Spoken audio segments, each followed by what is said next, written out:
All right, what is up, guys? Evan Aldo here. Appreciate you guys wanting to do a vlog. You know, what I was thinking about a lot just now was like the importance of adapting. And I think, you know, everybody's probably heard the notion where like, you know, that those who are able to adapt are strong or able to survive the longest, something like that through evolution, you know, evolutionary, I don't know, pros, evolutionary benefits to being able to adapt. And I think, you know, it's pretty obvious. But, you know, the thing you got to realize too is as we're, you know, and there's a lot of examples, not just like crypto or, you know, as we're in kind of the crypto bull market, you know, you get to the point where it's kind of a crypto bear market, I should say, excuse me. You know, you get to the point where, you know, there's a lot of negativity, a lot of boringness, a lot of depressingness, those type of things too. And you look at like, you know, nothing lasts kind of forever. Like nothing. There's causes and conditions. Everything's just temporary. I think I learned that in a class on Buddhism when I was in college. And ultimately, you know, things change and your ability to adapt is really important. You look at a lot of, I've talked about this before, you look at a lot of big stars such as, you know, Taylor Swift, Madonna. I'm sure there's a lot of male figures as well that, you know, changed what they were doing. And the thing that's kind of interesting about it is usually their fans at the time hate it. Usually their current fans all hate it. And then, but it's something that they kind of have to do to kind of stay more mainstream and adapt to kind of what's new. You know, you always see like a lot of those big celebrities and those type of things, like they're older, they may be like in their 60s or 50s or whatever, and you know, they're on TikTok or whatever. And most you know, most people their age in general are not on those things. They're kind of adapting. Maybe they're publicists, they hired somebody to do it, sure. Like I mean probably with oh man, if you guys ever seen like Kevin O'Leary's TikToks? I don't know if he still does it, but it's him in freaking like shorts and a suit purposely, just because it looks ridiculous, like at the views or whatever. I don't know, it's just weird to me. That guy's weird, I don't know, but anyway, like it's just, man, like the thing too, it's like that ability to adapt, that ability to try new things. And you know, in the book, The Obstacle is the Way by Ryan Holiday, he talks a lot about how, you know, it's kind of, the title of it is kind of what that book is, if you know what the title means. It's the obstacle is the way, the adversity, fight the adversity, use the adversity to your advantage. It's stoicism, realize that something good can come out of that adversity. Something good could come out of that adversity. I think that's an important thing to kind of realize, something good. Like if something bad happens to you, realize, you know, it's at least a learning experience. It's at least, you know, something you can get out of that. And, you know, ultimately, I think it's, you know, one of the things during my senior year of college, I think I realized, this was, you know, years ago now, but realized was something is better than nothing. And there was a YouTube video, an old YouTube video. This guy doesn't even post on YouTube anymore, I don't think. I'm not even gonna say who it was, but he had a video that was called Chaos is Better Than Stasis, I think. And some of you guys may have seen it even. I'm not gonna say who it was or whatever. I know he nuked his whole channel, but which a lot of people have done that. More people have done that than you would think, and I don't really know why. Like, you know, back 5-10 years ago, you would think like once something's on the internet, you can't get that off. You know, that's there forever, that ain't coming off, you know what I mean? But now it's kind of like with censorship and all, with how good the AI is, how good the technology is, you know, it seems like some stuff could just be taken off. If you really want to get that off, it's kind of done. Like people have seen it, but it's kind of done and it's kind of forgotten in our, you know, just really ADD, you know, kind of way, which is really interesting. And if there's really something that's life-changing, really something you've seen that you really want to remember and you really want to go back to, I would say download it or something. You know, keep it on a hard drive. Don't keep it on the cloud. I don't know though. You know, I'm not any conspiracy theorist, anybody crazy like that. I mean, I don't think things are that crazy, but you get what I'm saying. I mean, a lot of stuff that could have been useful, you know, could have been very beneficial, life-changing, all of that could be taken away. But anyway, the video was talking about, you know, chaos is better than stasis, which means that you don't want to be in that form of stasis. You always want to be kind of trying something new, trying to do something. And I mean, I have, oh man, I took it off of my wall, unfortunately. But I had these, I gotta put it back on my wall. But this like quote by, oh man, one of those like ancient philosophers or whatever. It said like, if you're trying to learn something new, these aren't the exact words, but it's like, if you're trying to learn something new, don't be afraid to, you're gonna be looked as foolish and stupid. And another one of that quote, like in that thing I had on my wall, it's like a tapestry I used to have on my wall. I had it on my wall actually in LA. When I lived in LA a few years ago, and that was a good thing. And it's also said like, I laugh at those who think they could take me down. Like I laugh at those who think they could, you know, bring me down. Something along those lines. I don't know the verbatim kind of words, but you know, ultimately, it's interesting because, you know, it's kind of, there's always going to be, you know, that fight, you know, there's always going to be you against, you know, depending on who you are, you know, whether you're the president of the United States, whether you're some big leader, whether you're a CEO of a Fortune 500 company, you know, there's always going to be, you know, that kind of fight, that kind of way to do those things. I mean,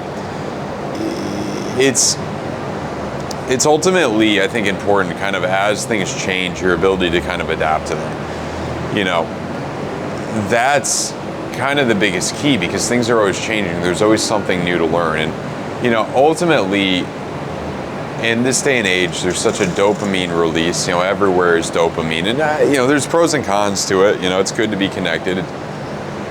It's good to have all of these things. The technology is awesome.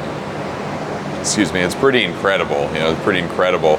Even this camera I bought, microphone, all this, you know, awesome what I could do with this. It's really, really awesome what I could do with this. I mean, but, you know, you just look at it and it's kind of like, you know, you get into these maybe complacent times, you know, when things are changing, maybe your business isn't doing as good, maybe, you know, maybe you're getting less views on your YouTube channel, maybe, you know, maybe you're just stuck in that same job you've been at, and it's like, all right, but you know, you think you deserve something better. You know, you deserve something better. You think that, I mean, there's no absolutes in life, but you think you could find something better. You think there's more.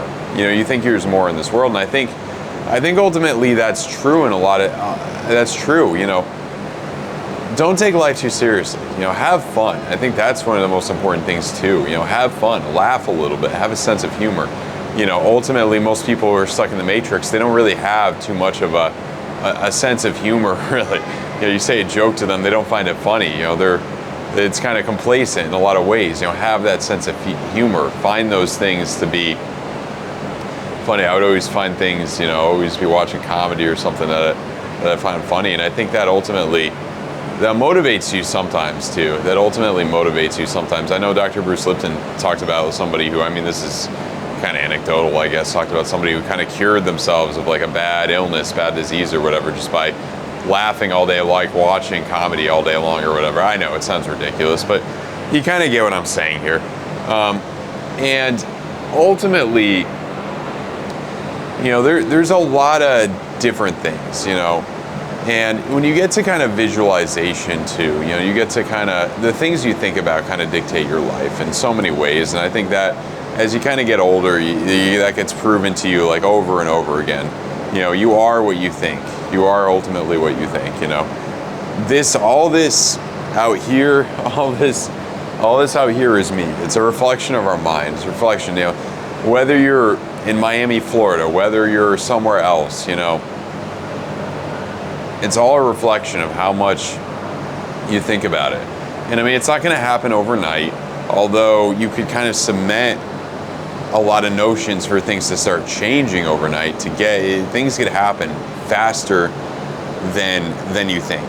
Ultimately, you know, if you listen to Dr. Joe Dispenza, he talks about, you know, how great things will happen a lot of times in ways you don't expect, a lot of times in different ways. And I was just listening to Dr. Bruce Lipton, you know, about an hour ago, and he was, you know, some video clip of him talking about how, you know, be focused on the end. That's what all of these people say, you know, be focused on the end. Don't worry about how you're going to get it, but be focused on the end. Like, what's the end goal? Like, what do you want? Try to be specific about it, you know. A good goal would be, you know, imagine if you had, let's do an exercise right now. Imagine if you had $10 million, and, you know, how would you feel with that type of abundance? I know the notion, some people say, I know Andrew Tate always said like $20 million is the amount you need to never really have to worry about money again. Anything over that is kind of, you know, useless in some ways. It's 10 million, you know, let's say 10 million, let's just say to 10 million, because it's like if I said 1 million, you know, it's not that much money today. I mean, these freaking apartments all cost $1 million. It's not like, maybe a little less than that, but you get what I'm saying. I mean, it's not that, it's life-changing wealth, but it's nothing that crazy.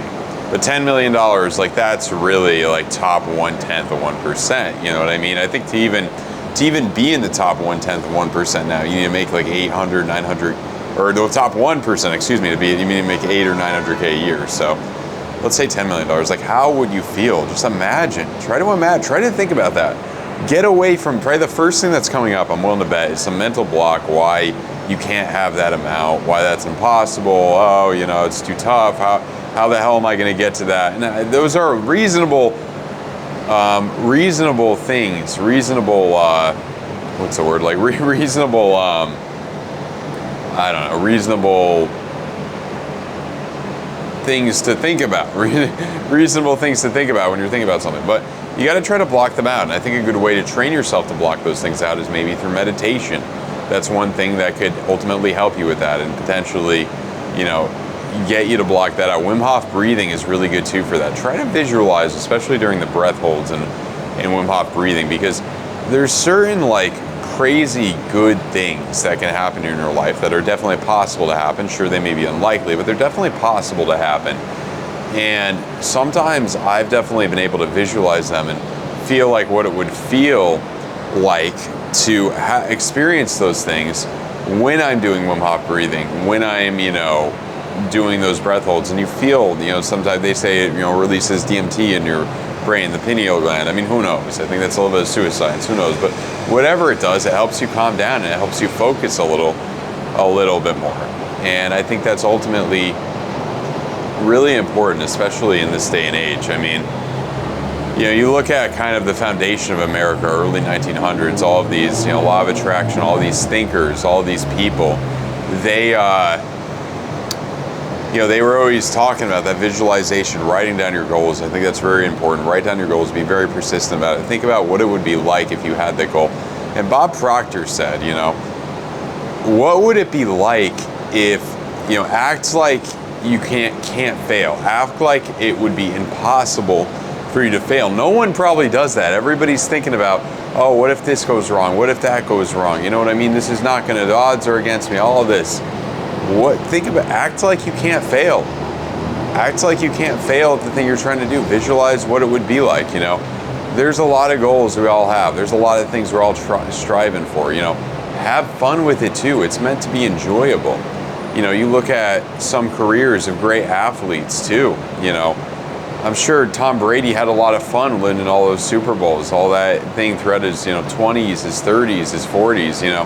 He's in his 40s now, but yeah, I mean, I always talk about Tom Brady. It's probably my favorite athlete. It's a good example of somebody who didn't have that many setbacks in their life, and because always when I have some type of success, I'm always thinking, oh man, there's gotta be some, you know, now I'm due to mess up. There's due to be something wrong, but there are people that never really failed that badly. You know what I mean? There are people that had generally very good successes throughout their life without anything that bad happening. Sure, there were some setbacks, but nothing like that crazy bad happening. You know what I mean?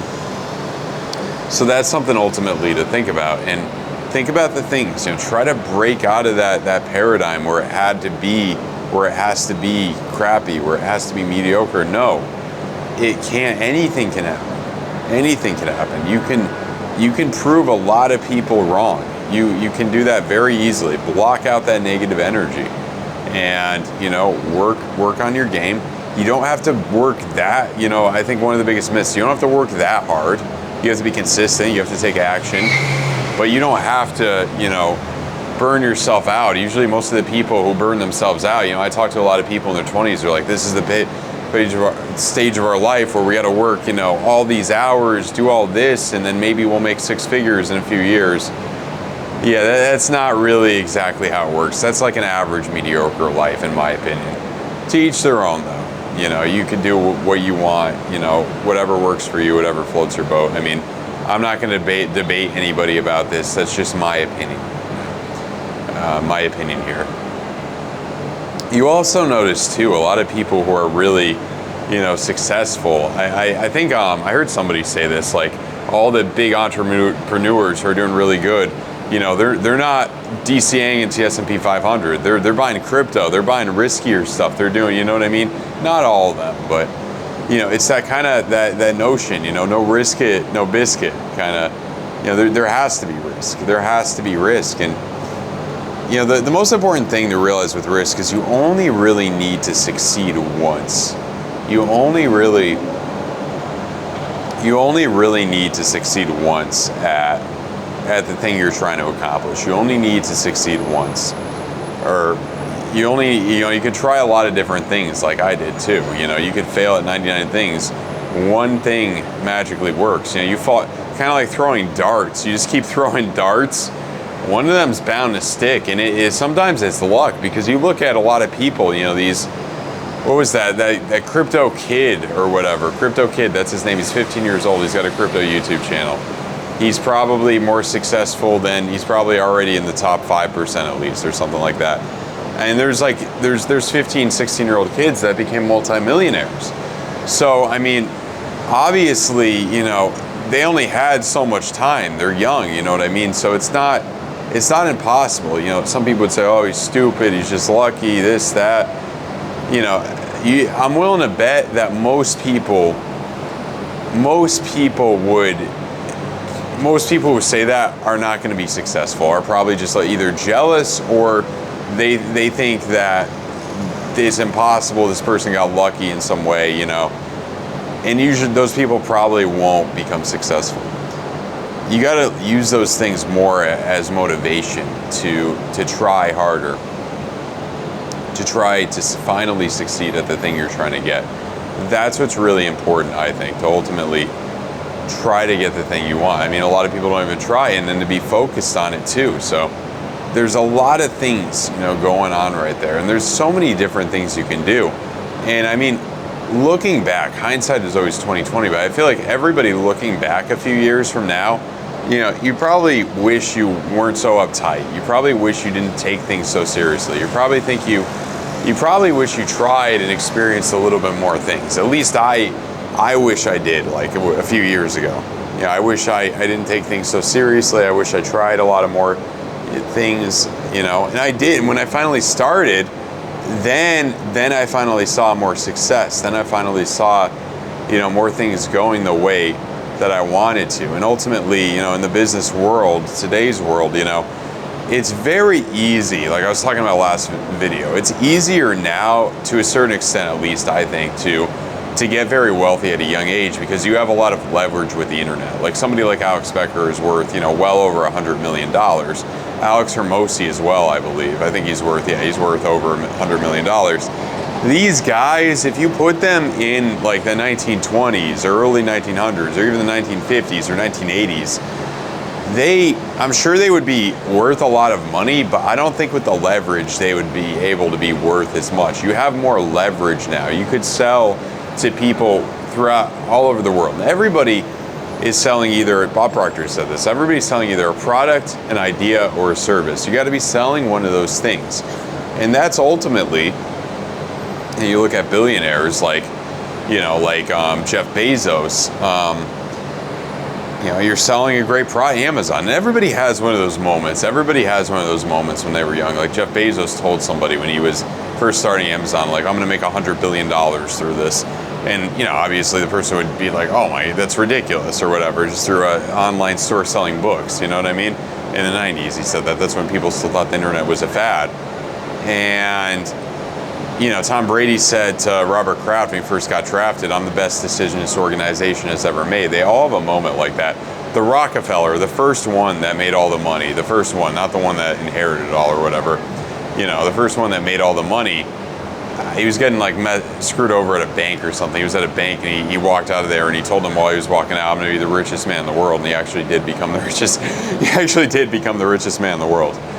Everybody has some type of moment like that, from what I've seen. Maybe not all of them, but I found that very interesting because, you know, if I do even look back a few years, like when I was at college, you know, I studied the things that, you know, the curriculum brought to me in my double major in political science and broadcast journalism, but I also read a ton of books. And, you know, I think I was more disciplined then, maybe more than I kind of am now in terms of all the things. And obviously I didn't make any money back then. I was more disciplined then. I worked very hard. I studied all these books, did all this stuff, and I graduated from college. And I mean, I definitely was a little bit successful right outside of college. I mean, I'm not going to go into details and everything, but I did have some pretty cool gigs. I didn't make enough money to really make a living at that point, but I did have some pretty cool gigs. But I doubted myself a lot, and then I kind of took a normal job, you know, made enough to live there, and then I quit that, and then, you know, got into where I am now. And, you know, ultimately,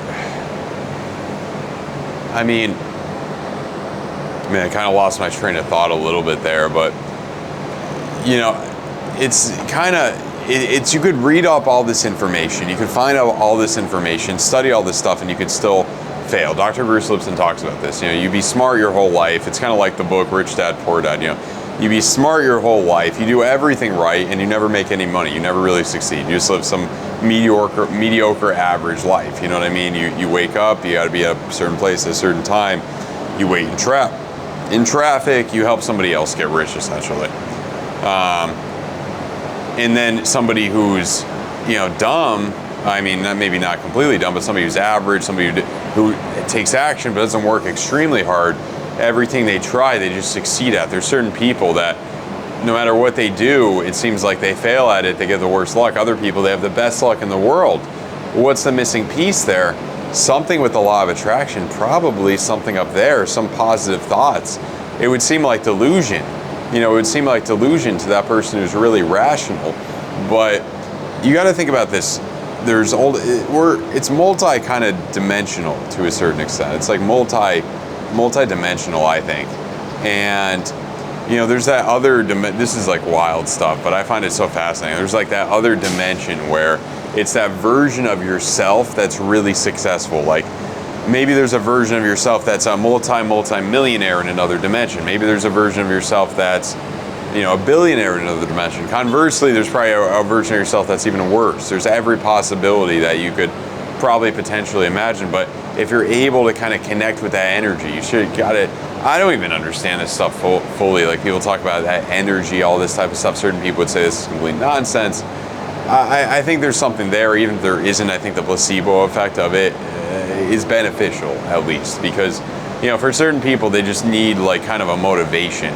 That missing piece could be that little motivation, you know, that little kind of placebo or something, you know, kind of that thing. And I mean, there's so many different options. There's so many different things, paths to go down in this day and age, you know.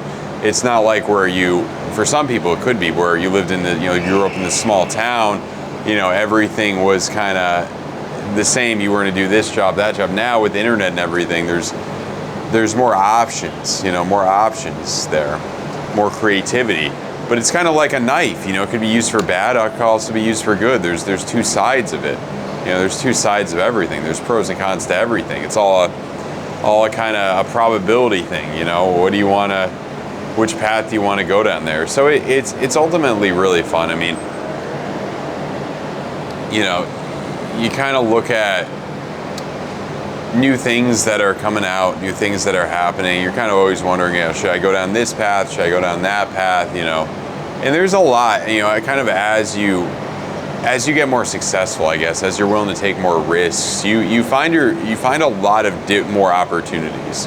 You know, you find a lot more connections and a lot more opportunities. And if you're a likable person too, you know, if you read the book, you know, what's that famous book that a lot of people read in? I know Brandon Carter said, I think this is the best book he ever read. It was like number one on his list of books.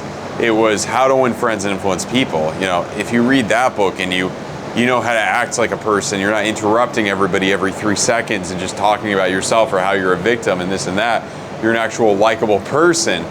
The opportunities, there's a lot more opportunities that will come up in your life. You know, it's not as hard as you think to make really good connections, to have really good mentors. It's not as hard. If you're a likable person, you will meet those people.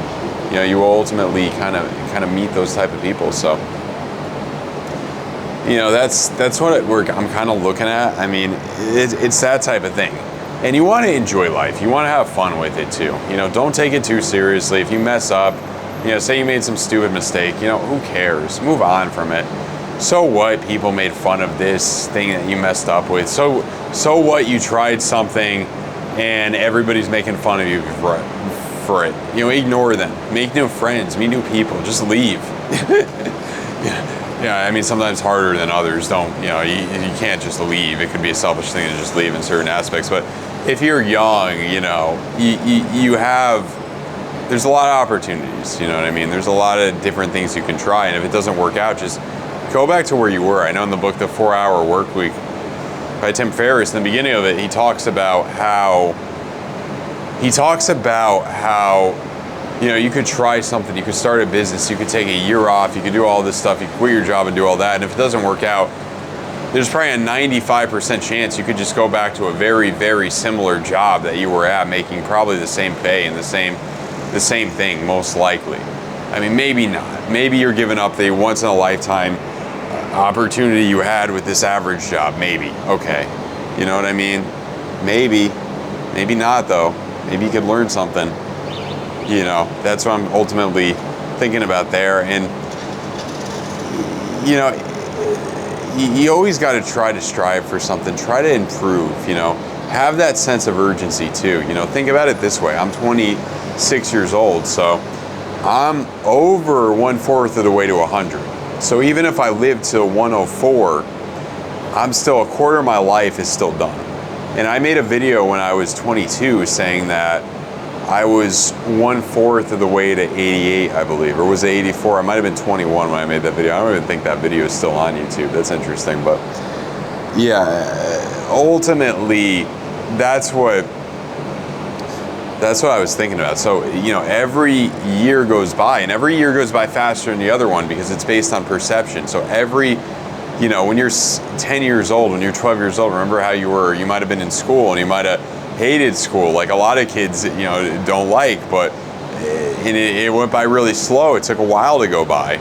And then as you kind of get older into your job or whatever in your 20s, then that kind of, it still sucks, but that kind of goes by a little bit faster. You know what I mean? It's maybe more tolerable because that you kind of get more adapted to it. You kind of deal with it, you know, a little bit more there. And then, you know, there's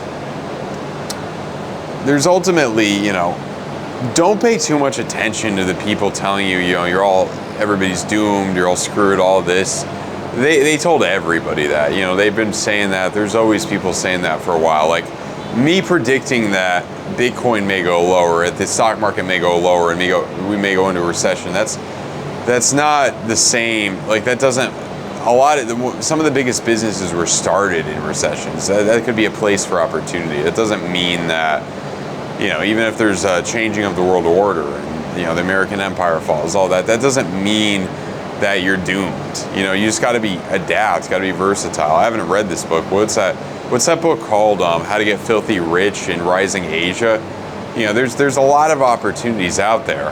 And if you're a complete skeptic and you just say, you know, somebody like that, oh, that guy made all the money just selling his book or whatever. I mean, you may be right, but you got to have more of that open mind too. You got to have more of that open mind. And I think the most important thing is creativity, especially now in the AI generation where, you know, AI is going to be doing so much stuff for us. The one thing that it may not be able to do that we still have, at least right now with the latest technologies creativity.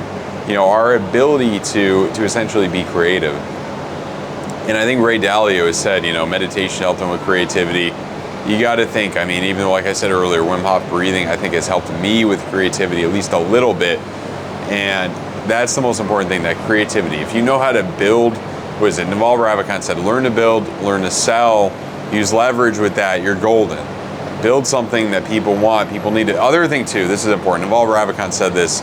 Andrew Kirby was talking about this too, another great YouTuber. He's talking about, you know, oh man, what is it? I'm trying to remember. I know it's like I'm visualizing in my mind, but I don't know how to explain it. It was, oh man, it was, It was solve like the problems for yourself. Teach people how to solve the problems you solve for yourself at scale. And then like, okay, so if it was a problem, like if it was, yeah, find the problems you've solved in your life, teach people how to do it at scale. So for example, I'm making a video. I mean, I'm not getting really paid to make this video, maybe a little bit of ad revenue if I even turned it on. I might, half the time I'm too lazy, I don't even take ad revenue. You know, part of it's just the brand. If you could build the brand, like the Tim Ferriss brand, the Joe Rogan brand, the Aldo brand, you build that brand, then, you know, you're golden. Because, you know, even if you just sell t-shirts, you sell a book, something, it has to be something of value. A t-shirt could be of value, you know. You build that brand and then you kind of get there. So teach people how to do things you have solved. And I'm sure there's something. You know, I'm sure there's something that you have a passion about, something that you were able to solve. Teach people to potentially how to solve it. That's, you know, that's a good mind exercise to find something to potentially, and it doesn't have to be being a YouTuber. It doesn't have to be any of this. You know, there's so many other mediums. You know, so many other versions of info marketing.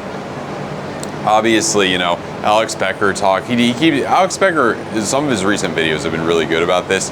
Alex Hermosi is just too much with too many cool effects in the videos. That's just overdone. It's almost too people say in this day and age you got to be real concise so people pay attention. It's almost too concise. I don't know.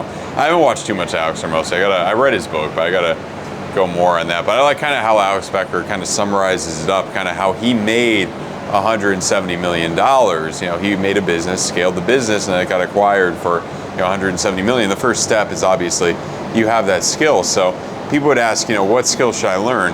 Maybe there's some issue you had that you solved that you could help other people solve, and you could start a business out of that.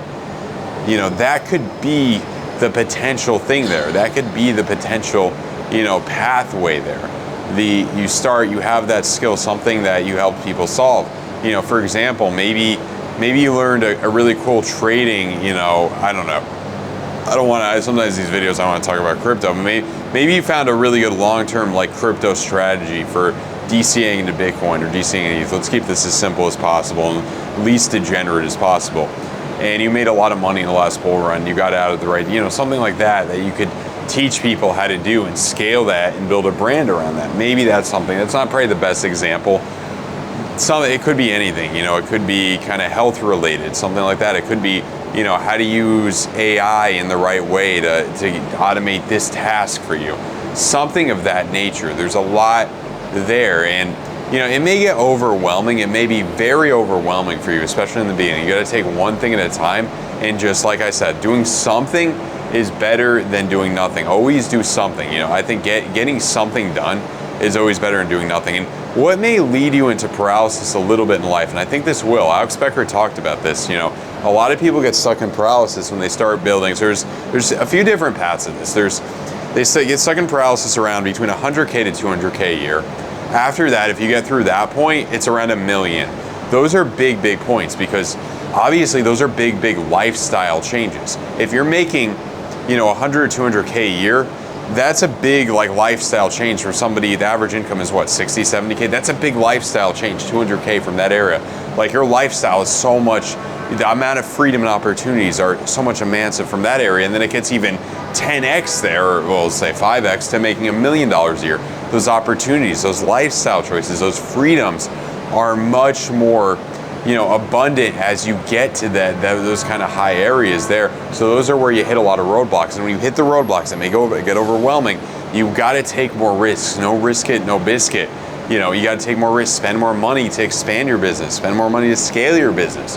Those type of things. Take more risks, focus more, take more action. You got to keep taking action. You got to kind of act like the person you want to be. Write down those goals. You got to keep, you know, you could once you get to 100 or 200, you could just get complacent with it and, you know, just be messing around, screwing around, not improving, and then just keep making that money. And then what happens is people realize you get lazy and somebody else starts working harder, and then there's that competition, and they take you out, and then you go downward. If you're not going upward, you're going downward. Like Alex Hermosi said, you know, if you're not expanding by 10% a year, you're dying because the S&P 500 expands by 10% a year. So you're dying if you're not. So you got to keep expanding, and that may be taking risks, hire people, advertising, I don't know, but those type of things. You got to keep expanding. You got to keep trying and keep moving up and up and up. And even at the tops, you know, even Jeff Bezos, even, you know, the top, Elon Musk, you got to keep trying. You know, you got to keep moving up. There's always, you know, new avenues. Maybe you could take a little break here and there once you get to, you know, making $1 million or 20 million a year, whatever it is. But you always want to be kind of striving. And I think people said like the happiest times in their lives where they were working kind of towards those big things. I would kind of agree with that, but not completely. And there is some, you know, there is some sense of relief you do have, but there's always, you know, how life works. There's always more that you kind of want. But anyway, I think that's enough that I left you right now. My battery's I'm about to run out of space right here. So I'm gonna let you guys go. I'll see you. Like the video, subscribe to the channel if you're new. Have a good one, guys. Goodbye.